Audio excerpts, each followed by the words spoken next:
know when it starts recording. So. I just try to watch. It is 9:45 Eastern time. Do you know where your podcast stream is? It is at streamingdisney.com. Hey, everybody. Right. We're just going to give us 1 minute. We do our usual thing, just like every other streamer. And, yeah, we're still a minute early. Don't get mad at me just yet. Still a minute early. Well, they could get mad at you. I'm asking them politely not to get mad at me. Oh, okay. For all the new people, this is a typical ramble. All right. So we will be starting in less than 60 seconds, ladies and gentlemen. Less than 60 seconds. So you realize when you say less than 60 seconds, it could be anywhere between 59 seconds and 3 seconds, right? I mean, you're going to argue semantics with me right now? Not at all. Are you really going to argue semantics with me? Nope. I feel like you are, though, and this might, there's a lot of new faces in here that are like, these guys do not like each other. Oh, no, that's the funny part. We are such good friends. It's really pretty funny. Hey, everybody. Okay. I've done some sharing. We're all good. He's getting his last drink out of his Mickey cup. Sorry, guys. Yep, got to get my last sippy in. All right. Audacity's up. Yep, we're ready to roll. Right. This episode of Behind the Ears podcast is proudly sponsored by Fantastic Memories Travel and its Master Travel Group. The Master Travel Group focuses on Disney destination vacations, and the Master agents would love to take care of the stressful parts of your vacation so you can focus on the more fun things. You can check them out at massmastertravel.com. And now, ladies and gentlemen, boys and girls, children of all ages, Streaming Disney proudly presents Behind the Ears podcast. Welcome back, everybody, and thank you for tuning in to another episode of Behind the Ears podcast. I am Uncle Danny. Alongside of me tonight is Mr. Chris. Before we jump into the show, we just want to thank all our listeners that have followed us over here to the Streaming Disney page, and we'd also like to thank all the new listeners that we have gained today. And, we just want to give you a rundown of this show, how it's going to work. But before I do get into that, and before I actually even introduce Chris, I want to thank Streaming Disney for partnering with us and giving us an opportunity to help spread the word of Behind the Ears podcast and also spread the word of Streaming Disney.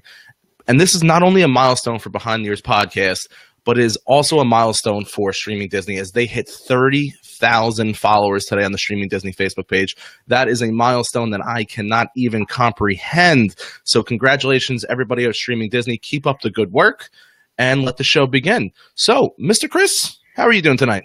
I'm doing really well, and I also want to welcome all of our new viewers, all of our new listeners, and also congratulate Streaming Disney on 30K on that like button. Man, we are just really excited to be here, and let me go ahead and start us off with just a few quick things about us. First off, we are a podcast that happens to also stream live. We are actually recording live right now our audio tracks, which will be turned into our podcast, which you can find at iTunes and Google Play. Now, with that being said, we are very interactive with all the people that post comments underneath this particular video. We will see them, and there's a very good chance you will see your comment on the screen at one time during the episode. So it's also really cool to hang out with us for the entire time. We love to have discussions with our viewers. And let me just tell you this. We are unscripted. Okay. You don't see any papers here or anything like that. We are completely unscripted. Now, granted, we do have an idea of what we're going to talk about tonight, but you won't see any notes in front of us. It comes from our heart. It comes from people like you who bring in comments and suggestions as well. So just want to let you know that if it seems like a little bit like random, that's because we really want to go on the fly. We feed off of everybody, but most of all, we feed off of each other. Danny and I have been doing this for over 100 episodes, and let me tell you something. It has been an awesome path for us, and you're just gonna love it. I'm really glad you're here tonight. Danny, back to you. All right. So what we had in store for tonight's episode is going to be a little introduction to who Chris and I am, also to what Behind the Ears podcast is. We're not going to go into great detail because we just did one very similar to this over on our one of the downloadable podcasts, episode 100. So, we're not going to go crazy into it, but, a quick idea, like Chris said, this show has been going on for a little over a year now. We actually just hit our milestone of 100 episodes a little over a week ago. It was a fantastic turnout by everybody. This show originally started as a little project of mine. It wasn't even called Behind the Ears Podcast. It was actually called Walt's Turkey Leg Podcast, only released on SoundCloud. It was done terribly, and I promise you, don't waste your time going to look for it. I put on my little black hat, and I got it all deleted. So I started the show by myself, and, I had reached out to a lot of people, and actually a coworker of mine, Butch, who I saw was in here before. I have to give him credit. He was the one who decided for this name, and the name has been absolutely fantastic. It has stuck with us, and everybody seems to really enjoy the name.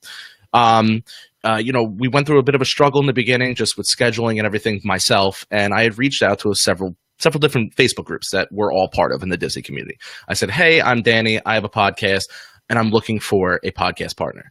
And, someone asked me, well, what are the criteria you're looking for? And I said, honestly, I'm going to be very upfront with you guys. I wanted a woman. I wanted a mom, to get that mom's perspective inside Disney. And I interviewed some fantastic ladies that have been on the show that I have personal friendship with. And, the things just didn't work out. And then Chris kind of came along, and, I'll give Chris a cheap plug. He was blogging at his site that he created over at Common Sense Disney, and I shot me the link, and I was like, we got to have a conversation. So, he called me. We were both on our lunch break, and it was supposed to only be like a 5-minute phone call. Turned into, and me and Chris don't talk for 5 minutes, as you'll see. No. Turned into a 45-minute conversation, and I offered him the job right up front. And, without getting mushy and gushy, because we did this already, Chris is an invaluable part of this show.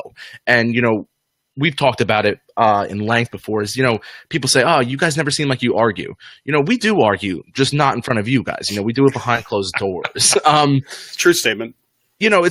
But I feel like that's what makes this show amazing, is that me and Chris, you'll see, we agree on some stuff, but that's boring. You don't want to see us agree all the time. It's nice to see us agree, but it's boring. Me and Chris are very opposite in aspects of Chris. Chris is a family man. Chris does Disney different, very much different than, that sentence sounded terrible. Very different than I do it, as, I don't have a wife. I don't have kids. So, it's completely different outlooks on, rides and how we travel. And, Chris drives, I fly. So we're very different in a lot of aspects. So that's really what helps fuel the show. And, one of the biggest things that me and Chris didn't agree on in the beginning was Chris wanted to make this a live podcast. I had no desire. I wanted straight audio, how we were doing, and I fought him tooth and nail. And, everybody should be thanking Chris right now, because if it wasn't for Chris, we would not be sitting here in front of you guys and streaming in front of how many people are watching right now. And it's been absolutely fantastic. You see on the screen, it says Danny D'Angelo. That is obviously my real name. The software we're using does not allow us to put in our show names. But as you heard in the beginning of the show, if you happen to miss, that is Mr. Chris over there. I am Uncle Danny. Why Uncle Danny? Blame my niece. My niece always, when she heard me on the radio, be like, oh, it's Uncle Danny.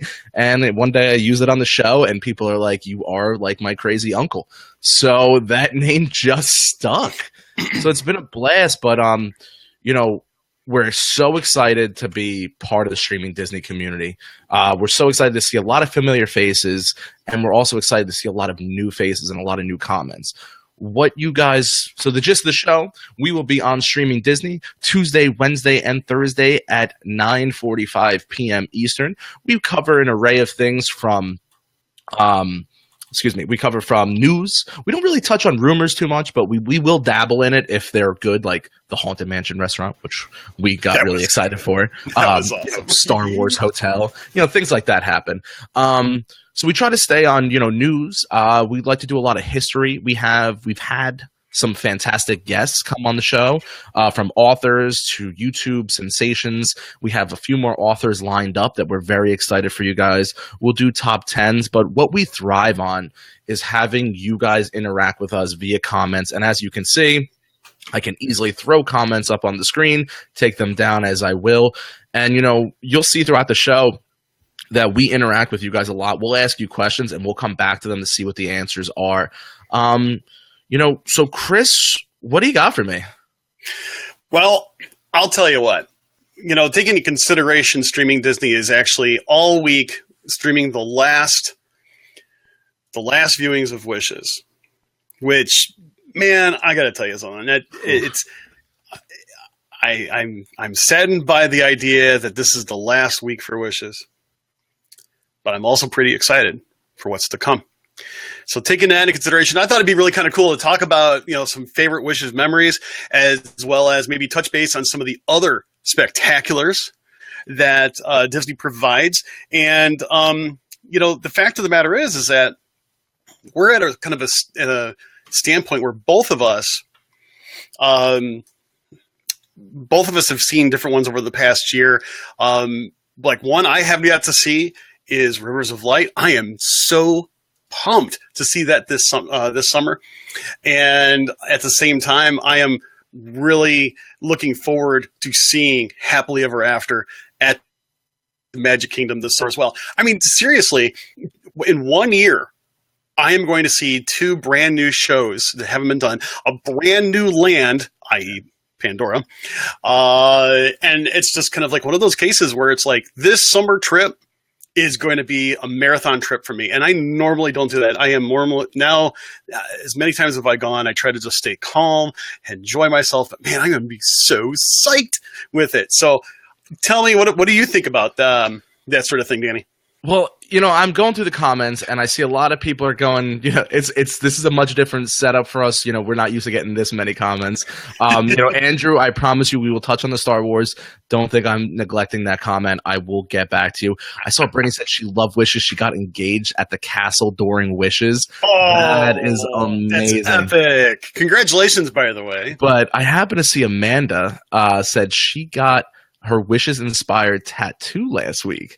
So for any of you guys who don't know, well, most of you wouldn't know this, I'm obsessed with Toy Story.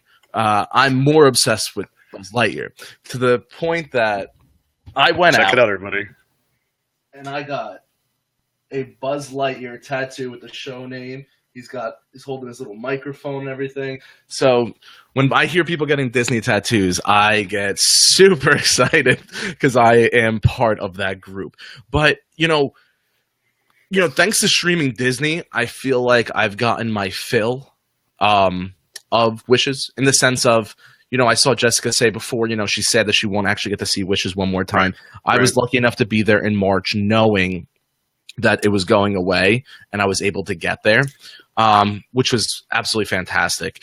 But, being able to sit back home and this entire week as we're getting, ready for these shows, to actually turn around and be able to watch Wishes has been absolutely fantastic.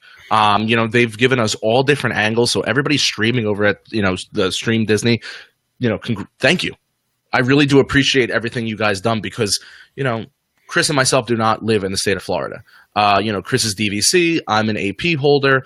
So we get down there a good amount, but it's, in instances like this, not being a local or happen to have your trip planned around an event like Wishes going away, it is nice being able to sit back. And I am extremely sad to see Wishes go away, but I am excited for the new spectacular show at night, because oh boy, I've seen some pictures, and I'm one of those people where I don't mind looking at, I don't care about looking at things. Like, it doesn't ruin it for when I actually go see it. Chris is a little different in that aspect, but some of the pictures I've seen, boy, oh boy, Wishes is going to have a run for its money. This show looks awesome. That's a very good point. A little while ago, I ran a short series, a solo series by myself, where one of the things I talked about is The One That Got Away.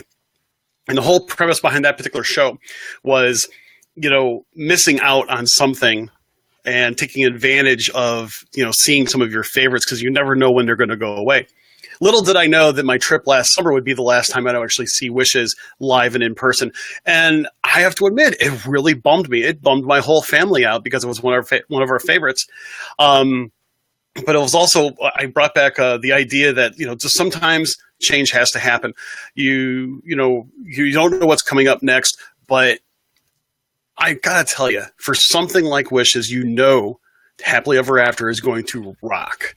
It is going to be awesome. Now I've seen some of the pictures. I haven't seen the whole, testing stuff. I've been staying away from that. I as Danny said, I kind of try to stay away from the spoiler stuff. I managed to stay away from all the spoiler videos from Soarin' for last year, so I was really surprised when I got to see it last summer. But it kind of makes me wonder a little bit about the memories that I've had about Wishes. I'll tell you one of the funniest ones that I've had, Danny. We got our usual spot in Waiting for Wishes, and we got there an hour beforehand, and it's over near Tomorrowland.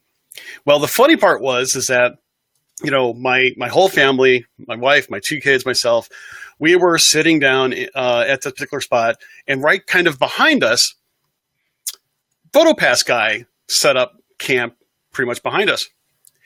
And the funny part is that the people that were having their pictures taken had the castle in the backdrop. Little did they know that for every picture was taken, there was my daughter photobombing them. I kid you not. Because all of a sudden, ready, and then she would turn around and go, big smile type of thing.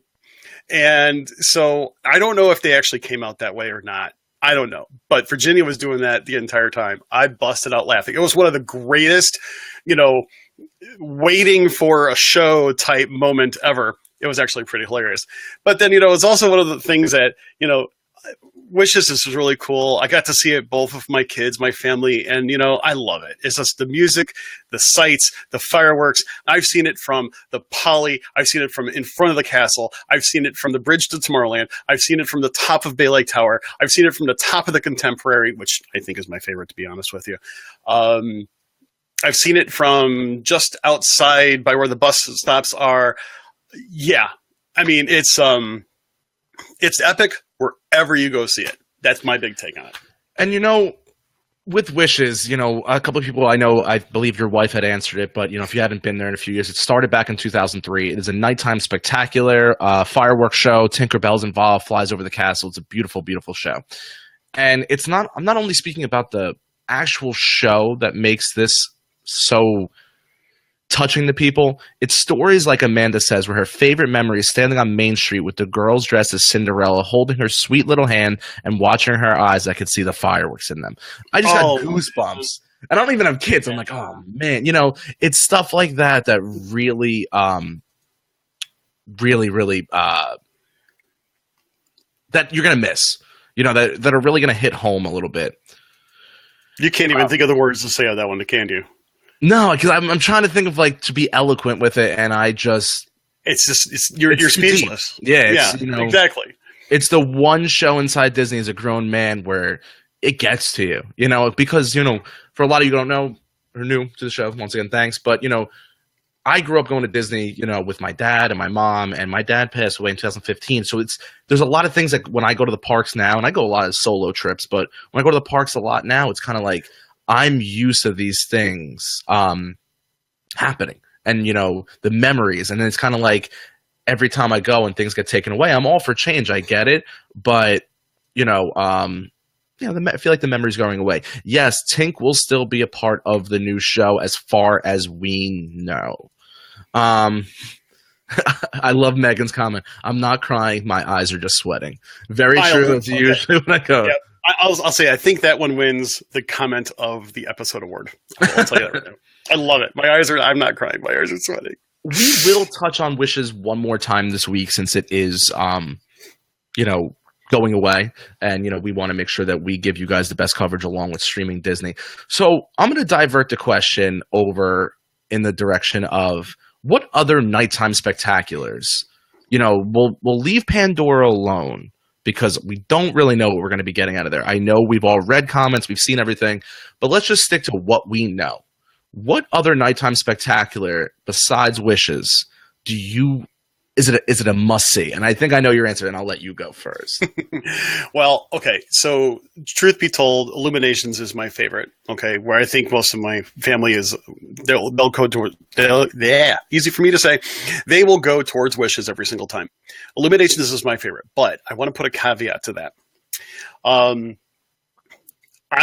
Phantasmic was like one of the first really big shows that I saw. During my first trip as an adult. And the fact of the matter is, I love the storyline, and just to see Mickey at the top of the rock formation, as Sorcerer Mickey, directing the fireworks and something like that, and the music and everything, to me, that just brings goosebumps to my arms every single time. I mean, it is so amazing. It is really cool. Whereas Illuminations, I think the whole soundtrack to that makes it. The fireworks are spectacular, and the story that it tells.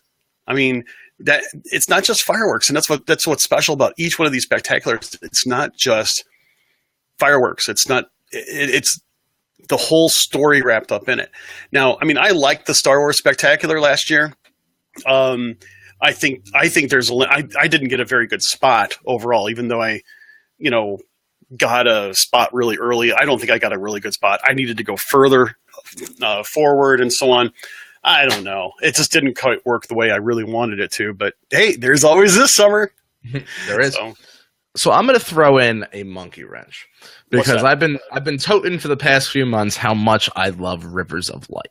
Yes. I think by far it's one of the most amazing. And I'll say this: I think it's better than Wishes. And I know that's going to kill people to say. The Rivers of Light it's so beautiful. There's so much going on.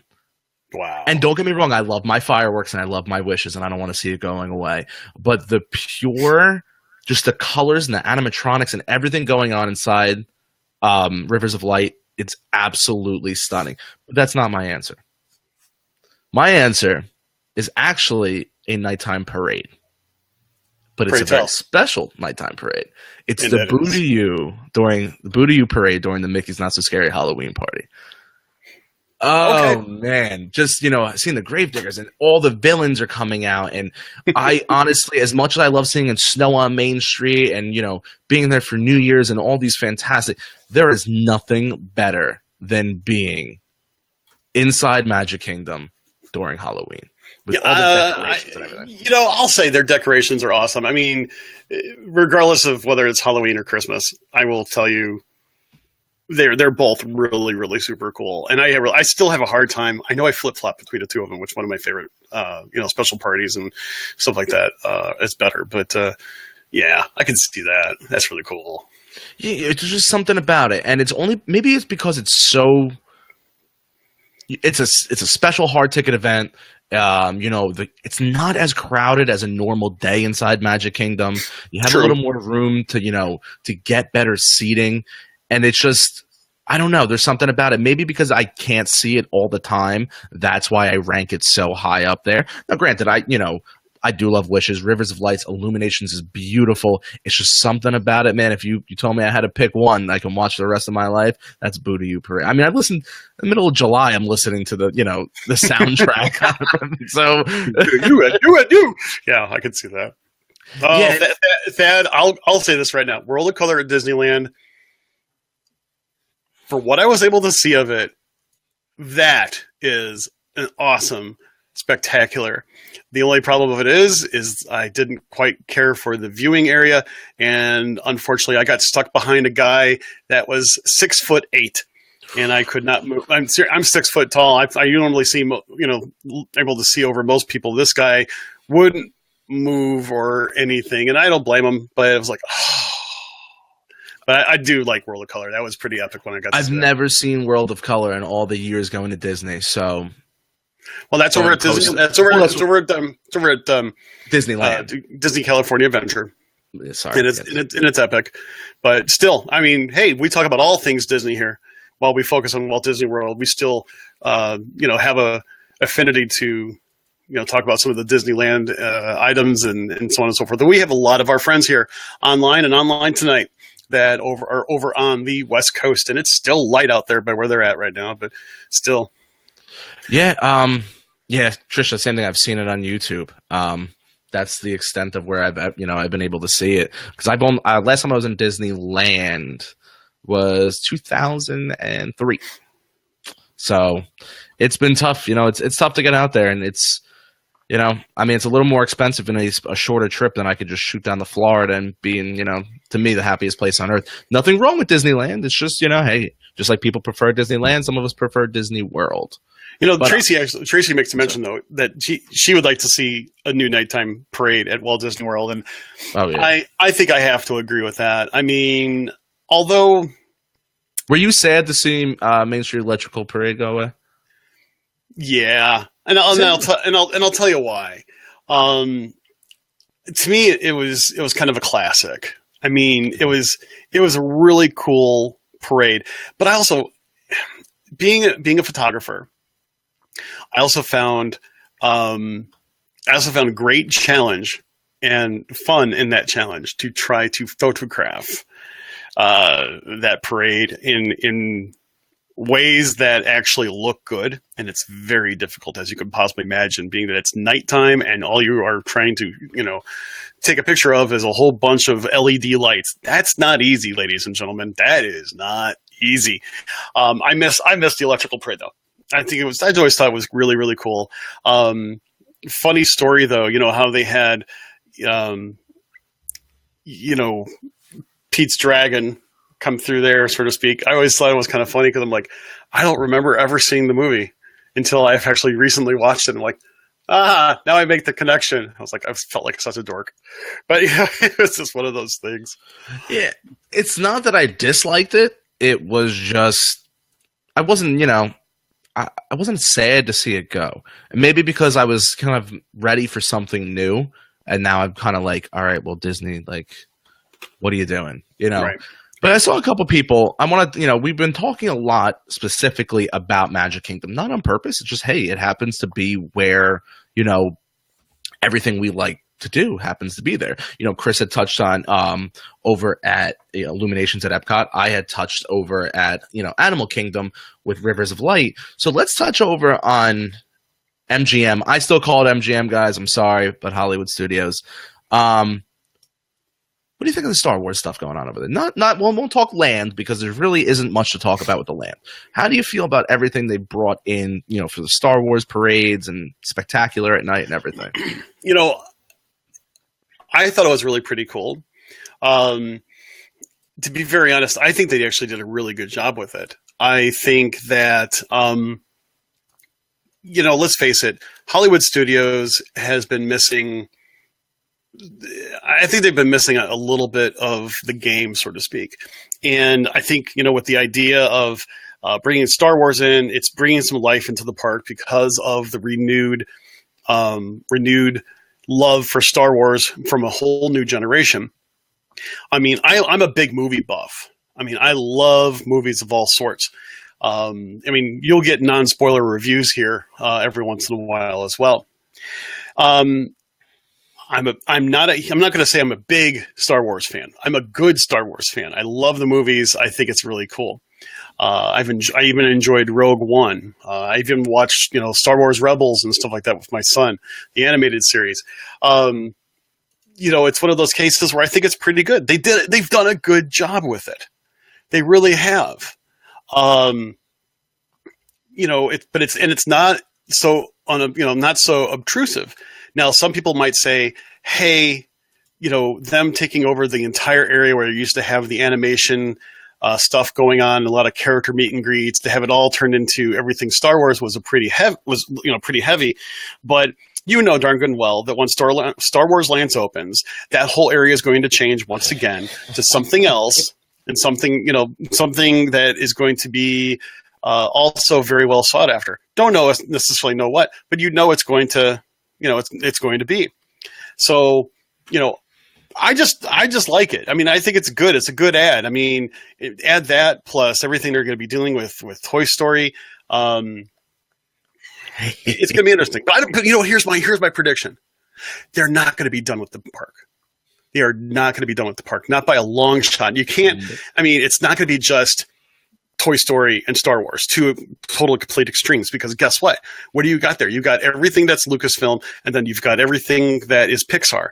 You still have to but you still have everything from Walt Disney Animation Studios, and you still have to touch on Marvel. There are still plenty. Well, of things to touch on. They really can't touch on Marvel. I think there are some aspects that they could probably do something with, but I know where you're coming from because of the agreement. Because of the agreements that I have over there. I've read the agreement. It's about 350 pages, and it's a lot of jumble mumble. I was bored. I was like, you know what? I need to know really what this is all about. It really, in layman's terms, from what I understood, now I am not a lawyer at all, it seemed that you really can't touch it. Now, granted, that contract is coming up, though. It's a few years away until they can renegotiate. That's what I'm saying. I mean, you've got several years before Star Wars Land actually comes up. I mean, eventually contracts can be changed. Contracts end. Things happen. Things happen all the time. New Marvel characters are going to come up. That is true, which will fall. There is a clause with that. I mean, so I'm not. I mean, I understand where you're coming from. You're right. There are some limits of I was going to say limits of liability. That's not the phrase I was going to use. There are some limits of what they can do with the brand because of Universal Studios Florida. But, hey, it's 2017, 2019 is right around the corner, and who knows? I mean, I would not be surprised if within the next decade there is not something. I'd be really surprised if there wasn't something big from a Marvel universe that hasn't been touched on before. Just saying. Yeah. We've been we saw people commenting on it. I was reading an article a few months back, really when they first started pumping out the whole idea of Star Wars opening in 2019. And everybody's going crazy. Oh, yeah. And if you saw at the bottom of that article, it was linked at saying Star Wars and Toy Story were going to be opening up at the same year. First of all, no way, Jose, you're not opening both those parks in 2 years. Me and Chris have said it since a couple months after they announced this, that we can see Toy Story opening in 2019. I do not see how they're pumping out Star Wars in 2 years. Now, I hope I'm wrong. Yeah, we both do. I mean, we both know that we're wrong because we've talked about this quite extensively. And granted, there's 12 months. Toy Story can open January 2nd, and Star Wars can, open December 26th. But I mean, let's face it. I mean, here's what I'm thinking. If you think what you have seen so far on Pandora is immersive, can you only imagine what they're doing for Star Wars? Think about it. It is going to be big. Well, Pandora was what? It was released 5 years. It took them 5 years. From the day it was released to the day they opened was almost 6 years, just shy. Now, granted, they're going to claim that a few beginning of the years were definitely, project management and things along that nature. But when they announced Star Wars, they were already bulldozing. They had taken down plenty of trees before it was even announced. So you got to think they cut that planning stage right out of it. Well, they also knew that some of those – well, think about it. A lot of those attractions that they took down, like example, Lights, Motors, Action, that lasted a lot longer than it was really intended, to be honest with you. So they were looking for a reason to bulldoze that. That's just my 2 cents. Your mileage may vary. Taxes not included. Void were prohibited by law. But the fact of the matter is that we're looking for something to change, especially for Streets of America and everything else like that. Oh, I mean, America. I miss Streets of America too, and it's kind of funny because in finding out some history, I mean, there have been other sitcoms and stuff like that that actually were recorded on Streets of America. I mean, there's some history there that I don't think anybody, not a lot of current day guests really know about it. Now it's gone. I mean, I won't digress down that path because that's a whole different show. But it's still one of those things. Yeah, well, the whole idea of filming inside parks, aka Streets of America. Let's go over to, we have a avid listener in here, Kayla. She is our universal go-to person.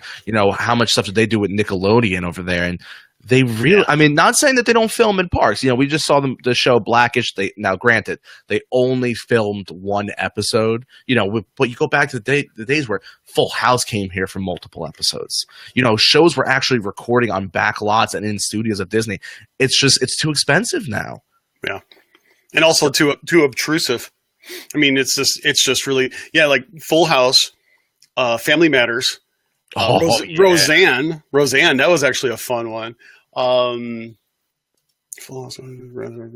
didn't remember seeing Roseanne. Oh gosh, yeah, it was Aaron brings up is a park name change in the works.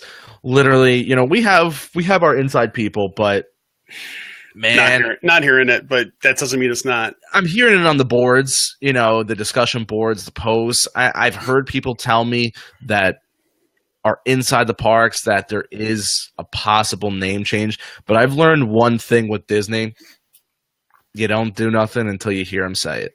Because how many times have you heard, coming from a direct source high up, this is going to happen? And they're like, no, that's not happening. Or better yet, hey, I saw this in a survey, which a lot of those actually do happen. My take on it is that it's not official until the first guest experiences it, and even then, Disney reserves the right to change everything. Yeah, some who brought it up? I apologize. I like to give people name. Tati, she said that let's talk about ticket prices. I think it'll be the highest priced ticket inside Disney parks by far. I think if not more than Magic Kingdom, equal to Magic Kingdom. That's a good point. I mean, I never really thought about that, but you really kind of bring up a good point, because there is going to be a huge demand, and if I'm not mistaken, real estate wise, it's the smallest park. So the fact of the matter is that they're going to have to do something to curb capacity. In fact, I would not be surprised if for the first time ever you're going to have capacity measures put in place where there's certain levels of closure, just like they sometimes do to Magic Kingdom during the super busy times like Christmas, New Year's, 4th of July, that sort of thing. I want to touch on that real quick. Yeah. Before, I didn't mean to cut you off. It's just, no, that's okay. We've talked about Star Wars, Toy Story, and Hollywood Studios to nauseum. We've talked about it. Neither of us have ever brought that up, and that is a great point. That you might actually see MGM be booked to the Well, they are tiered. I'm sorry, not tiered for them. I'm talking about tiered pricing, like for seasonal plus the closures and things like that. I was more speaking. I think you're going to see the times where they're turning people away at the gates. Yeah, you're probably right. Which basically means what that's going to be madhouse. Yeah, because what's going to happen is that you're going to have to get into the park at rope drop, and you're going to have to stay there.